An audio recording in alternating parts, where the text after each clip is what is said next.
Hello everyone, my name is Joshua. This is the 22nd video of my video journal series. Today's date is the 2nd of March 2026, and something I want to share with you today is my experience of commuting and just the topic of commuting in general via public transport, cars, um, whatever source of travel that you may use.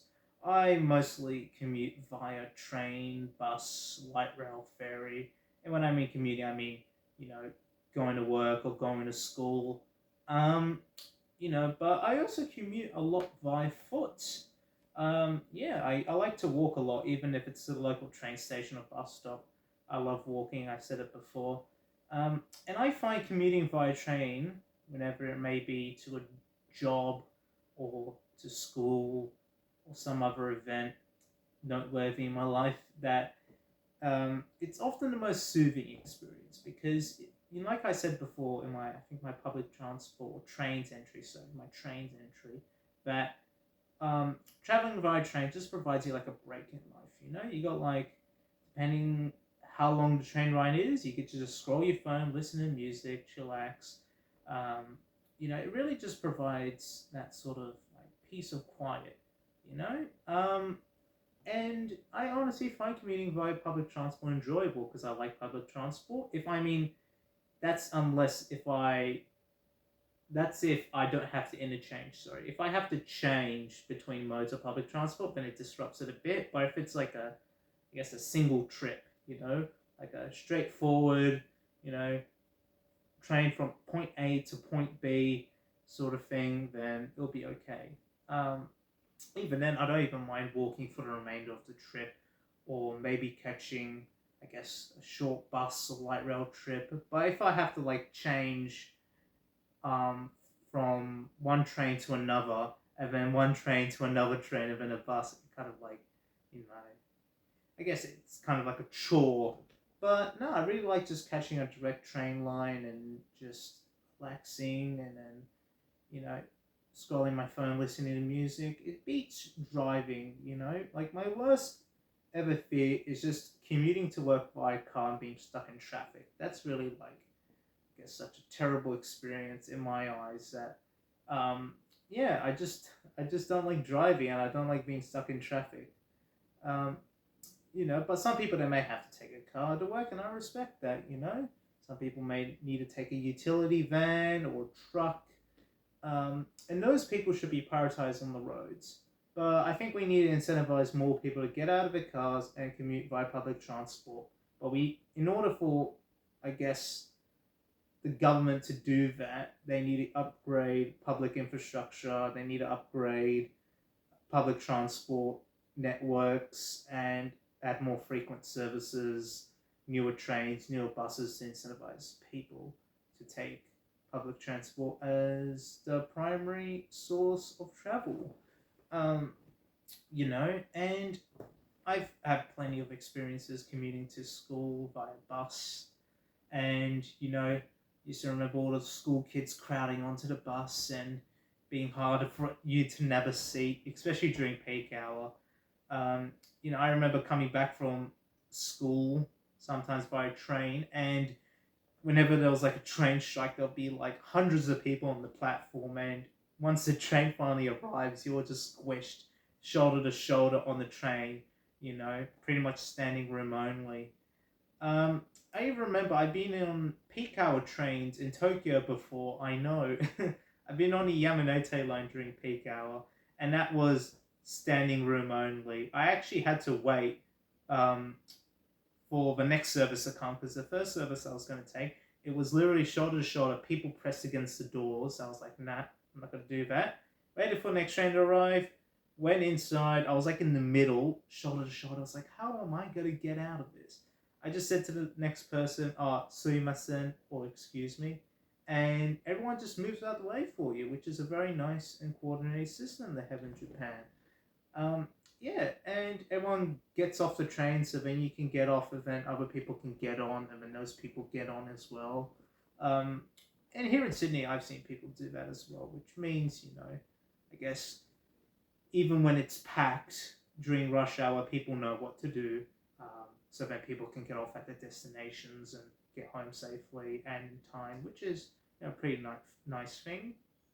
And I also remember in Japan, I guess traveling quite a lot, not quite commuting, because commuting's like, I guess, commuting to work or commuting to school, commuting towards an obligation you have. I remember just traveling from, I think it was Kyoto to Osaka by train.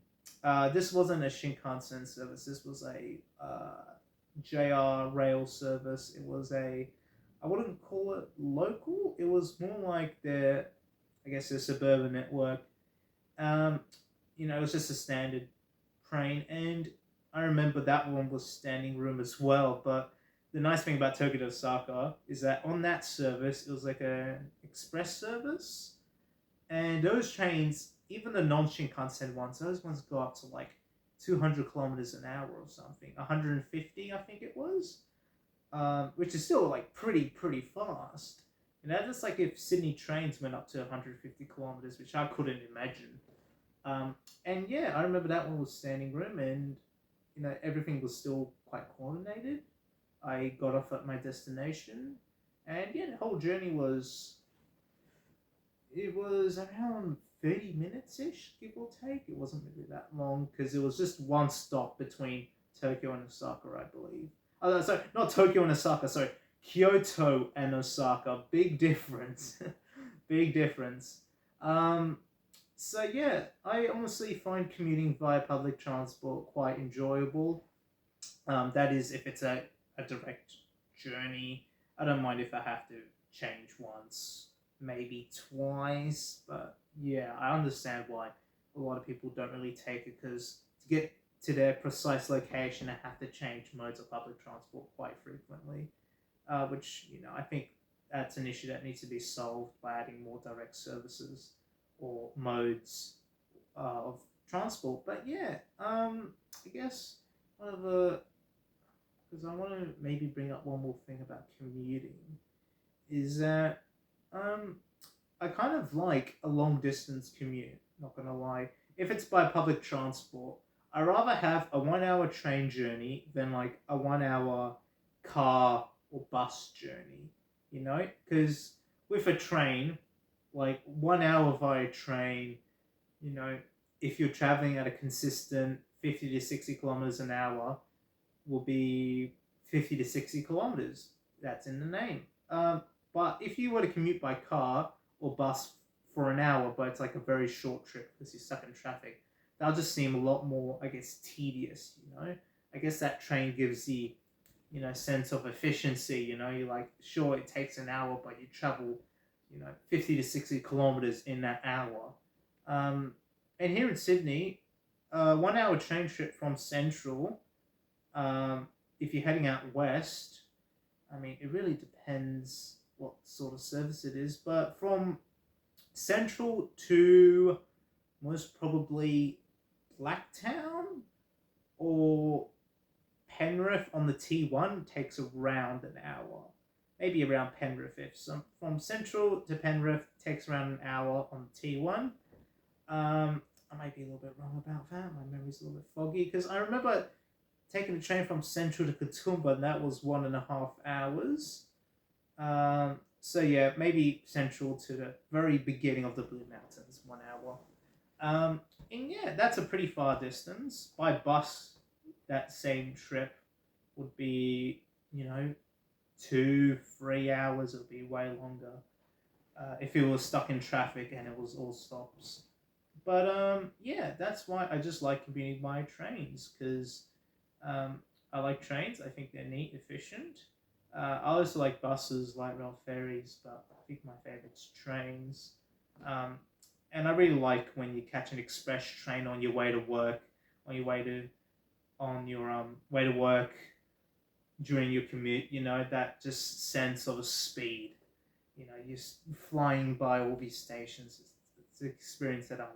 But yeah, that's what I have to say about commuting. Obviously, I guess I'll be commuting more once I get a full-time job. Hopefully, it won't be that tedious or tiresome. Hopefully, I will find some joy in my commute to work, my future work. But yeah, Thanks for watching, and I guess I'll see you all tomorrow. Have a great one, and yeah, that's it.